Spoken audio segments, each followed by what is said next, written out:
पदमपुर तहसिल सर्गीगुड़ा मौजार खाता नंबर 39/181 जमीर मापजूप समय पहुँचले गुणपुर विधायक सत्यजित गमांग। रायगढ़ जिला पदमपुर तहसिल जातिल पंचायत सर्गीगुड़ा मौजार 39/181 प्लट जमीर लघुवन जात द्रव्य माछ चाष और गोचारण औषधीय वृक्ष लगी रही 7 एकर 90 सेंट जमीर मापजूप चलवा समय आज गुणपुर विधायक सत्यजित गमांग पहुँची। सकाळ 11 दिन 2टा पर्यंत कौन पाई मापजूप चली कहीं चली एने प्रशासन को मध्य विधायक पचारि ग्राम बासिंदा को खबर शुणा पर विधायक पहुँची एवं से समय पदमपुर तहसिलदार दायित्व थिबा गुडारी तहसिलदार एडिशनल पदमपुर तहसिलदार आरआई एआरआई समस्त उपस्थित रही जमीर मापजूप कराइथिला। तेबे प्रशासन मध्य किछि एठारे जबरदखल होइथिबा अनुमान करछि एवं एही अनुमान को उच्छेद करिया पई एठारे पहुँचीथिला, किंतु आदिवासी मानकर एही जमीरे समस्त प्रकार आदिवासी संप्रदायर लोक माने विभिन्न समय एठारे यज्ञ एवं निजर पर्वपर्वाणी एही जमीरे करिथांती। वर्तमान एही जमीरे गोचारण मध्य करूचंती।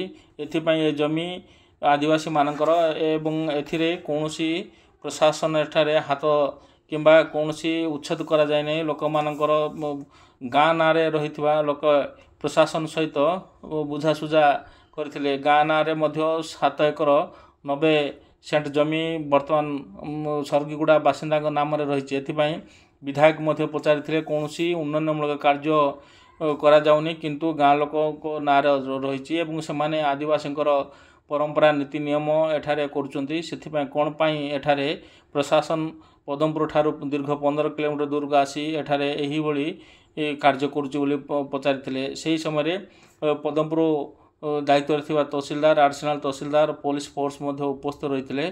कौन सी एठारे मापजूप चली एवं डिमार्केशन चली पदमपुर तहसिलदार उत्तर देते, किंतु कौन सी प्रकार एठारे आईन श्रृंखला परिस्थिति सम्मुखीन होली जहाँ जना पड़ा पर प्रशासन पक्षर एठारे जमी मापजूप होला परे से निज ऑफिस कार्यालय पळे जाइथिले, किंतु कौन क्यों उद्देश्य एठारे मापजूप चलीथिला कौन पाई एठारे पुणी थरे जमी उच्छेद करने एठारे प्रशासन आसीथिला ताहा जना पड़ नथिला बेले ए संपर्क में तहसिलदार मध्य कौनसी प्रतिक्रिया देलेनी कि विधायक मध्य कौनसी यार उत्तर देइनांती।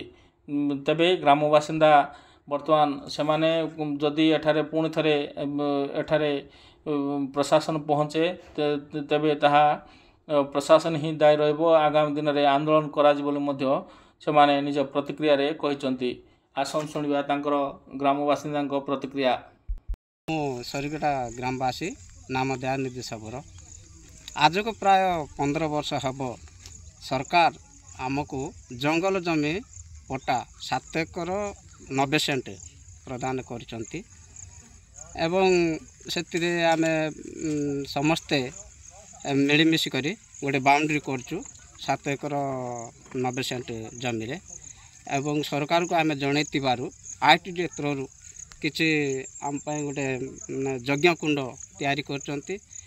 आमर हिंदू मत धर्म अनुजाई 12 मास 13 पर्व सब बेले प्रत्येक वर्ष उक्त यज्ञ स्थल रे आम समस्ते उत्सव पालन पर्वपर्वाणी उत्सव पालन करूँ एवं आमर परंपरा सब पर्व पालन करूँ, किंतु आज दिन में प्रशासनिक अधिकारी तहसिलदार महोदय आसचंती उक्त जमी मापिकी कौन करने बोलिकी आम कि भल भाव जानी पारनु जे आमर माने डाउट अच्छी काले ए जगह गुड़ाक जो घर तैयारी करचु जो गुहाल घरटा एवं यज्ञ कुंड तैयारी करचु काले भांगी देबे कि बोली डाउट रे आमे आमर प्रतिनिधि महोदय एमएलए महोदय को भी डकैलु आउ पदमपुर अंचल बड़ सान लोक गणमाध्यम सार मान को डकैलु